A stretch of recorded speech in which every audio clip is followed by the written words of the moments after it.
Well, hey there guys, Conceptual Concepts 6.9 here in the beautiful Pacific Northwest, and in a world of ARs, there is one barrel length that reigns supreme in YouTubers.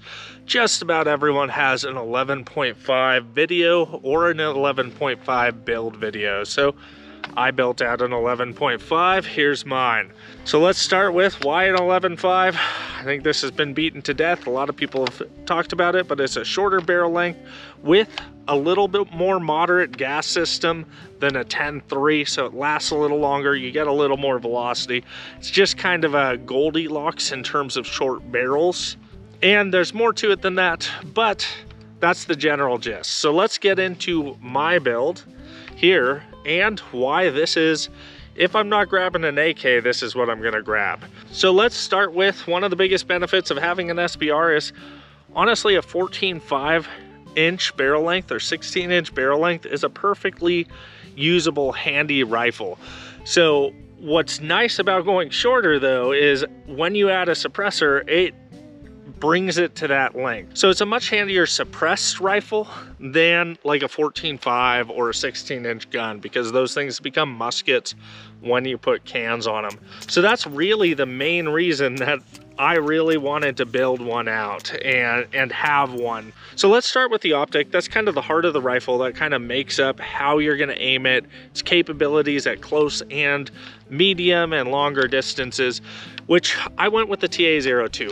I love my cogs, man. I've been running a TA-50 for a long time. I used to have a TA-31 and now I have a TA-02. I think the TA-02 is kind of the primo ACOG. I do want to get a TA-33 in the near future to try out, just because I think it would be a good blend of the TA-50 and the TA-02. But let's get into why I like this.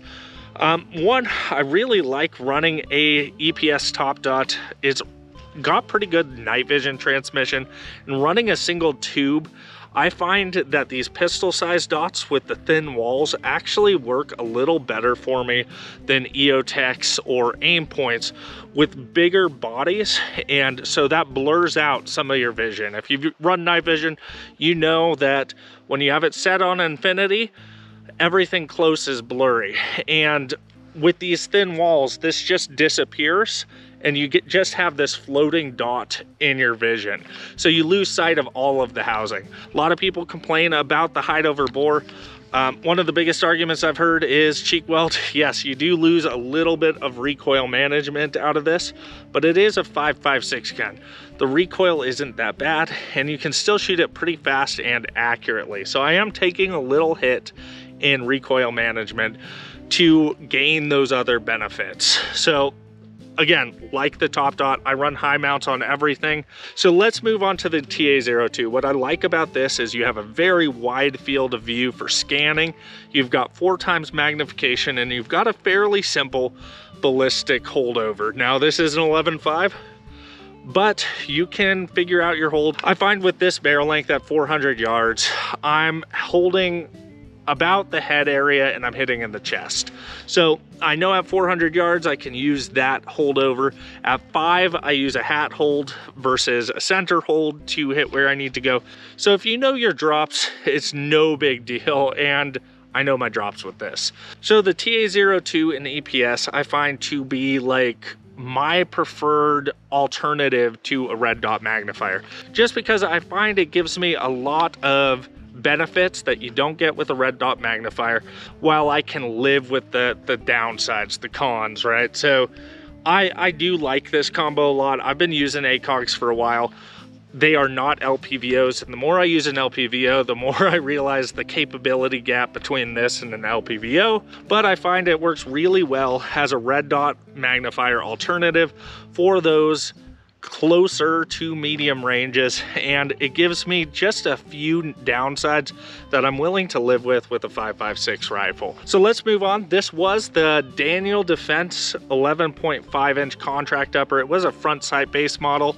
I'll post a picture somewhere, but I ended up deciding to get a full free float handguard. Now I did go with the Geisley rail.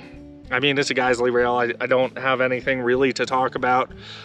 Look up Bendy Bill. I didn't realize this until I had it and someone commented on it, but they have some storied history. Let's just say that. I really did that just to have a little extra reach. I was finding I was knocking my barrel against barricades when I was shooting, and that does cause deflection. So I wanted the free float handguard. It also keeps my hands cooler because the gas block gets really, really hot, and I found unless I was wearing gloves, I'd burn myself pretty quick on that if I wasn't being careful, and I'd rather not even have to worry about it. Moving on, I am using a Surefire dual fuel. This is not the turbo, it's the standard, and I don't mind the turbo so much because if you're running nods, which this is a nods capable rifle, you're probably not going to be using your white light a lot. And if you are, you're going to want all the lumens, and you're not going to be scanning with your white light, right? So the throw on this I find acceptable. It's not the best. I'd rather have a turbo, but this is what I had, and I don't find a need to change it. Next up, I am using a Malkoff IR head with an Arasaka body. I've got it connected right here. The way my hand sets is my thumb is right in front of this Surefire button. And so to use it, I just have to tilt my hand back and press it. Let's move on to the suppressor. This is a can I've had for a while, and it served me really well. I was running it on my 10.3 carry handle build for a long time, and since I've moved it on to this 11.5, it's honestly, it sounds great. It sounds very similar to their Recce 5 cans. The one thing, I can't recommend buying a GP NATO can, and they are discontinued, just because the mounting solution, you're locked into A2 flash hiders. That is a benefit, because if you want to mount it on multiple guns, they're like $8 parts. The A2 flash hider is super cheap, but I find it just lives on one gun, and so I'd rather have a different mounting solution, but here we are. Something lighter, personally. And so one thing you'll notice on this build is that I don't have a laser. Now the laser is awesome, and I have nothing against it overall. Just for me, I want to prioritize trying to passive aim first, and then only using this light, which if you're using IR light, it is no longer passive aiming. Even if you're using a red dot, you're active. It's very visible to anyone with night vision, right? But I use it very similar to white light, sparingly, right? So only when I can't see am I going to use that to aim and shoot. If I can see it, I'm going to aim and shoot automatically. Now the lower is an Aero Precision lower. It's a mil-spec lower. It's tomato, really doesn't matter that much as people might want to say it does. So long as they're mil-spec, made with the same materials, forged in probably the same factory or a similar quality factory as your really expensive lowers, they work fine. Now next is the HRF magwell. I found I really dig this. I really do. And initially I was unimpressed because I thought, oh man, it's still catching. It's really not helping me that much. But what it does do is if there's slight variations, it helps guide the magazine in for you. So next up I have a bad lever. Now you can love or hate the bad lever, but I really like it in terms of being able to lock the bolt back more than I like its ability to drop the bolt, because my hand automatically, I insert the mag, I press down on that. So it doesn't really help me all that much on reloads, but in terms of malfunction clearing and stuff like that, I don't have to take my hand off of the pistol grip to lock the bolt back.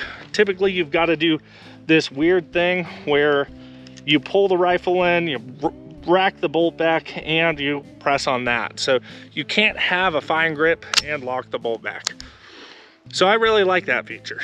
So next up I have the Warhammer Super Safety in here. Super Safeties and the FRTs really give you a new capability that hasn't been available for the civilian market for a long time. And so I feel like it's not a bad thing to have in your trigger housing.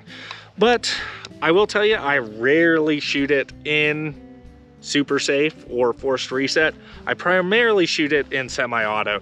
Honestly, there's several reasons. One is it burns through money. You just see dollar bills flying out the side of your receiver. Two is I've shot enough things similar to super safety that it doesn't really have a big appeal to me. I'm like, oh, that's cool. I might enjoy dumping a mag every few range trips, but I'm not gonna do it every time because it's just not that exciting to me. And three, really, you should be using it in semi-auto 99% of the time anyways. So we're almost done here. I do have the Daniel Defense charging handle because it's what it came with. I've got an M08K2 grip because that's my favorite grip for both AKs and ARs. I've got a PWS ratcheting castle nut and a B5 stonk. And so this is what fits my environment overall.